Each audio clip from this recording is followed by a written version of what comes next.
우리 하나님 말씀 제목 한번 따라서 하십시다. 참 좋은 세상을 맡겨주신 하나님. 자, 오늘 이 제목으로 하나님 말씀 같이 전하려고 합니다.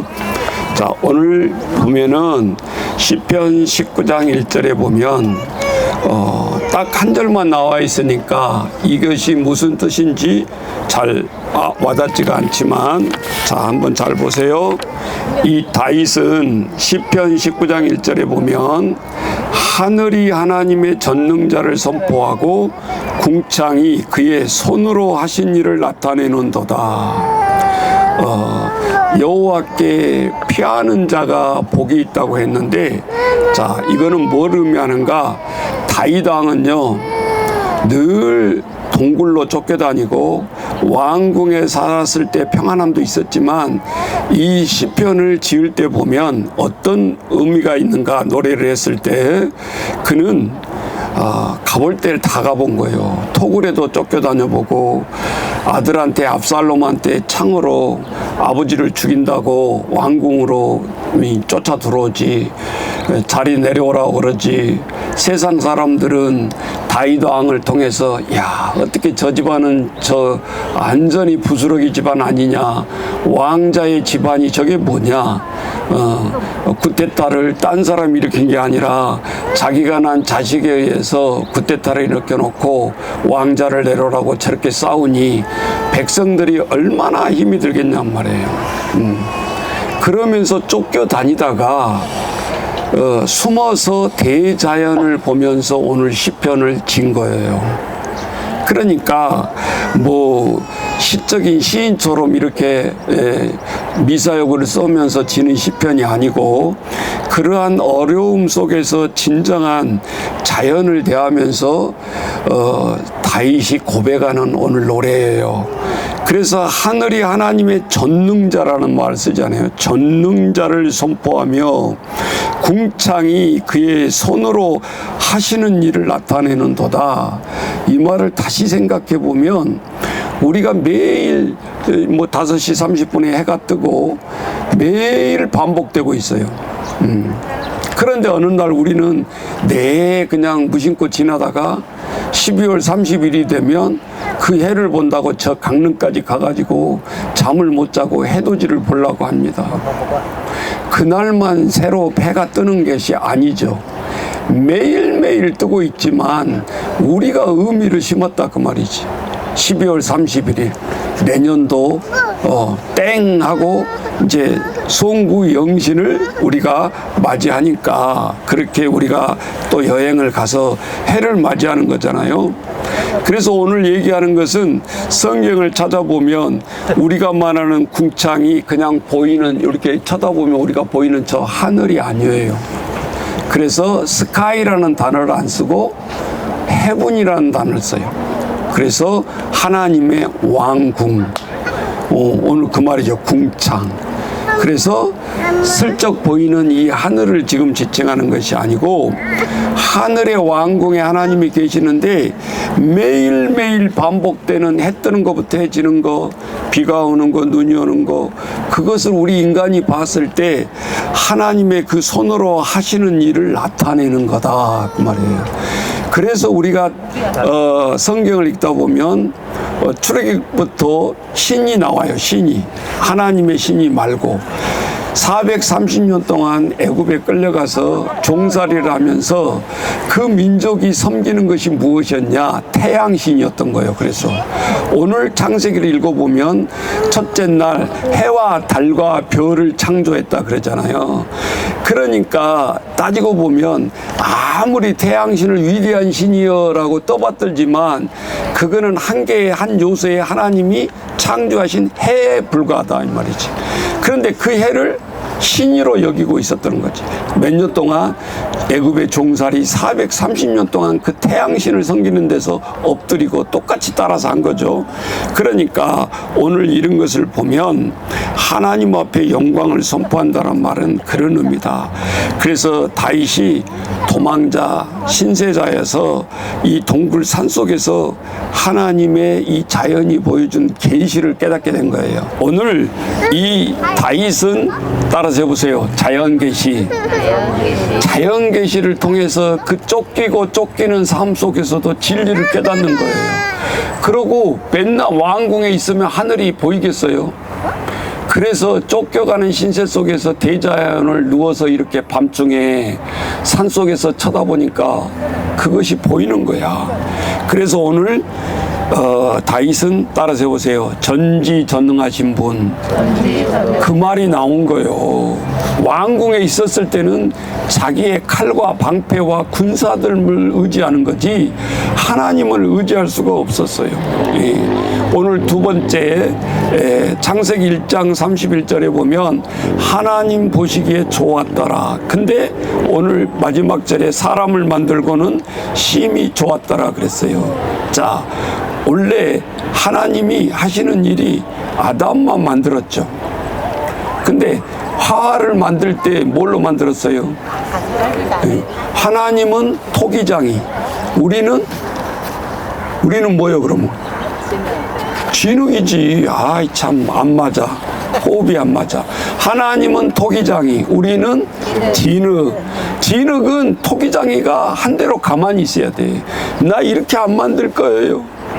여러분이 지금 생활 속에서 반항하고 있는 것이 뭐냐? 그게 성형수술이야. 하나님이 손으로 다 만들었는데, 아이씨, 이거 눈 좀 더 까주세요.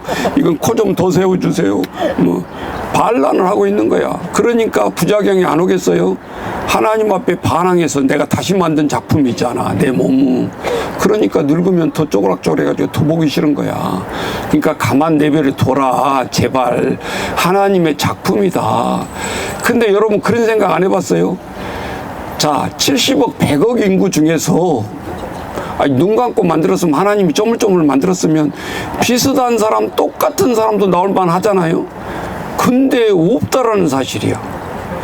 우리 엄지손가락에 지문 하나도 똑같은 사람이 없다라는 거야. 100억 인구가. 이게 신비하잖아요. 예. 어떻게 다르게 만들 수 있겠냐는 거예요. 예. 그래서 여러분, 거꾸로 우리가 생각을 하면 기적이라는 것이 우리가 시인 안 할 수가 없는 거예요. 예. 그러니까 이 시간 이후로 어떻게 우리는 이제 그냥 안달복달 그렇게 살면 안 되냐. 하나님의 작품이고 하나님은 하나님의 작품대로 나아가기를 원해요. 그래서 오늘 보니까 하나님이 보시기에 심히 좋았다. 그런데 또 하나는 오래 보아야 사랑스럽다 그랬어요. 이게 우리 인간에 비유해보라고. 우리 남편들이요, 우리 저 남자들이요, 여성을 볼 때 뭐라고? 자세히 보아야 예쁘다. 그러니까 선 볼 때 가가지고 전 안경 안 썼는데 저기 뭐 렌즈 했어요 안 했어요 그런 거 물어보지 말고, 자세히 보아야 예쁘다. 사람도 오래 보아야 사랑스럽다. 그래서 5학년이 넘어가면 부부싸움 안 합니다. 하기 싫어. 지쳐버렸어. 이제 소진이 돼가지고 그냥 맞춰서 하는 거야. 그리고 아내가 밥 안 해주면 내가 해. 받쳐. 먹어. 그게 심각 편하잖아요. 설거지가 안 돼 있어 그러면 내가 해. 그냥 하라 가지도 말고. 자, 그것이 가정 평화를 위한 것이지 결국은 뭐 위세에 진 것이 아니다. 그러니까 왜 신혼 때 그렇게 싸웠던가? 서로 앉으려고. 그리고 이 선배 자기들도 그렇게 안 살면서 뭐라 그래요? 신부한테 가서는, 야, 너 3일 동안에 이 남편한테 치면 평생 지고 산다.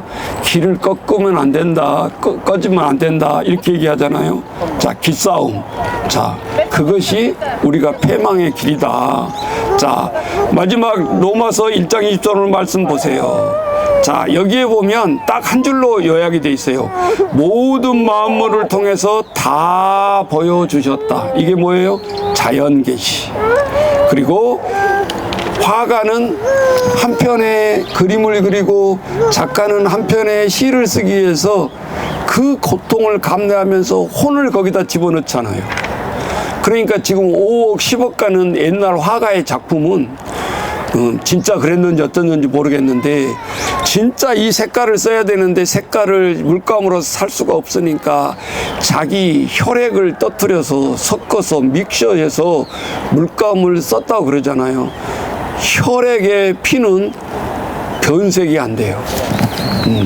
그러니까 그것을 모방하려고 따라서 그리려고 하는데 이거를 작품을 못 따라서 하는 거예요.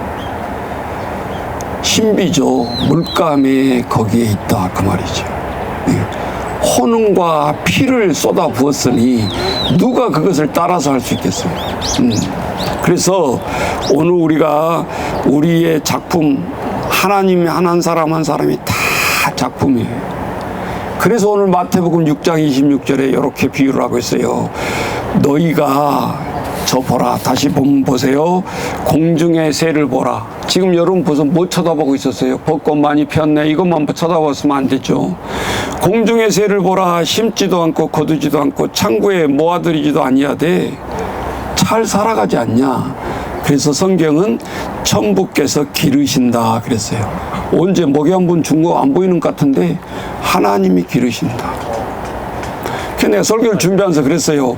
전 세계의 새를 출정하면 몇억 마리가 될 텐데 대책 없이 새가 태어났는데 어떻게 안 죽고 살까? 여러분은 내가 새끼 한 사람 낳았어도, 새끼 하나 낳았어도 이 아이 어떻게 키울까? 2살 때부터 보험 들고 내가 어떻게 해야 대책을 세워야지 하면서 하잖아요. 근데 하나님은 몇억 마리 새를 창출했지만 그런 걱정하고 안 살아간다 그 말이죠. 그리고 마지막 말 따라서 해보세요. 하물며 너희가 내 자녀인데 내가 내버려 두겠냐? 그 말이에요. 그 말이에요. 그러니까 당장 아멘 했다가 또 바로 일어서면 내일 저녁 먹을 거 끼니 걱정하고 새끼들 걱정하고 뭔 걱정하고 우리는 아직 멀었어요. 아직 멀었어요. 오늘 우리가 하나님의 이 놀라우신 정말 이 신비를 오늘 또 깨달아가는 저와 여러분 되시기를 주의 이름으로 축원합니다.